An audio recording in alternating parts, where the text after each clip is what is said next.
story of the internal White House marked secret ordering the commission to not investigate what actually happened on 9/11, a cover-up. 6 of the 10 commissioners. But Nightline goes on and says, we're lying about that. You are lying. It's been in every major paper that 6 of the 10 say it's a criminal cover-up. They can't even get their own people they've appointed to lie. They know they murdered our own people there. You know the courage it takes for folks to expose that? But we have no future if we don't put ourselves under the gun. Only by facing up to these bullies do we have any chance of beating them. If you have any self-preservation instincts, any love of God, any love of truth, you must. I'm talking to all you well-to-do yuppies and people that think you're part of the system and laugh at anybody that cares. You think you're getting ahead by being narcissistic and never getting involved. You think it's cool and cute what's happening.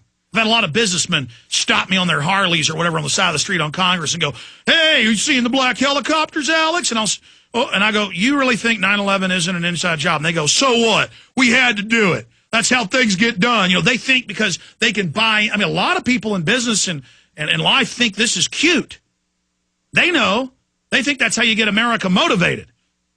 We have all these Pentagon documents where these people need another 9/11 attack. That'll get them motivated. Okay, I'm going to shut up now. I appreciate him coming in when we invited him in. And he's going to be here with us for the next 46 minutes. Ronald F. Avery. Ron Avery, he owns the Silver Eagle Tap House. He's an architect, engineer, licensed architect and interior designer in the state of Texas. Ran for U.S. House Representative, 28th District. He's a great guy. He's done countless activist work. He's also headed up a lot of the activity of the Campaign for Liberty and other folks supporting Ron Paul. And he is here with us in studio, and he's going to be heading up a big event this weekend at the DoubleTree Hotel. And we have that press release. In fact, we'll get a document cam shot for folks here in a moment, up on Infowars.com. And we'll tell you about some of the speakers that are going to be there. And, again, I don't do a lot of public speaking these days because I'm so busy. And I believe electronic media is the way to go because I can reach so many. But I am going to this because I want to support what they're doing. They wanted me to speak for longer. I'm only speak 30 minutes because I want to give more time to the architects, engineers, the former head of Star Wars program, Dr. Bob Bowman, and others that are going to be at the Texas event coming up this Saturday. But, Ron, it's good to have you here with us. Hey, it's great to be here, Alex.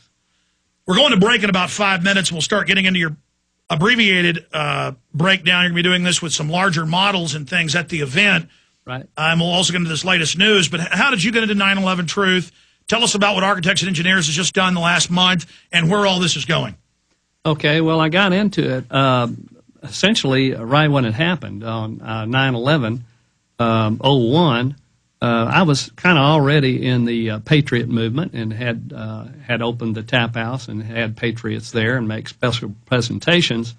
A lot of people had been predicting that the New World Order would create the police state in America in 2000.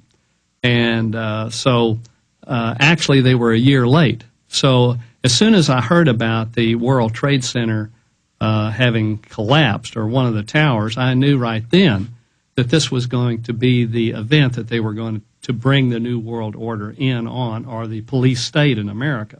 So I didn't know all the details, how they did it, or how they collapsed, but I did know that it was fishy business right up front. Absolutely. I mean, as an architect, watching the 2 big towers and 7 not hit by a plane, small fires, collapses at free fall speed. NIST had denied that for 6 years. They now admit 6 years into it, 2 years ago, that, oh, yeah, it did fall at free fall. Yes, at least part of it did. And we're going to have a gentleman there at the meeting, Johnson, Derek Johnson, and he will speak on Building 7 and the NIST report as well. The system's getting really scared of 9/11 Truth. Yes, it is, and they should be, because it is really their project, and they've everything in this country now is designed or promoted by what happened, what they claim happened on 9/11.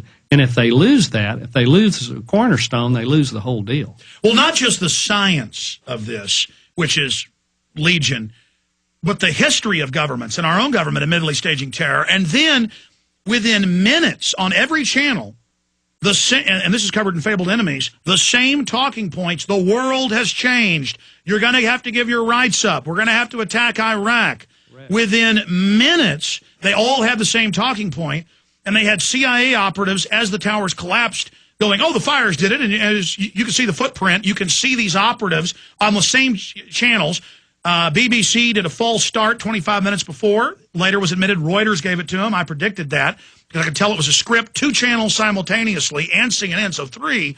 The exact cover story of Solomon Brother Building 7 falling exactly how it did before it fell. So just like in Asia and Australia and New Zealand, a few hours before they even released the name, they just arrested him, of Lee Harvey Oswald. It was already in the front page of their papers. So they have some screw-ups. And again, the evidence just goes on and on and on and on. But they did this. There's no doubt. Oh, I believe it too. Now I will. Let me say something about that though, because this is the way the media targets people like us that are trying to get to the truth of 9/11, what happened at the World Trade Center and Pentagon. They say, well, I can't. Do you actually believe the government had something to do with this? And you know, let me clarify my position on that. When I say, or when someone says government, to me, that means everybody in government. That means everybody in the FBI, everybody in the Central Intelligence Agency, everybody everywhere. And I don't believe that. In fact, I don't believe the FBI had anything to do with 9/11. In fact, they killed the former anti-terror head. No, I agree with you. It's criminal rogue networks. But here's what I'd like to say, and this is what none of them have been able to come back on me with, is that I believe we have a foreign military operating in our country and doing these things and pulling these things off, and we have some high political operatives that are protecting these people so they can operate in this country. And if you're an American, you ought to be concerned about a foreign alien army, military operating in our country. We need to discover these people and get them out of here. And I would guess you're talking about Israeli involvement? I sure am. All right, well, you can go there, and we'll also talk about how all these intelligence agencies interlock. We're going to go over a presentation as well with Ron Avery, and we're going to tell you about the event coming up this Saturday, Doubletree Hotel.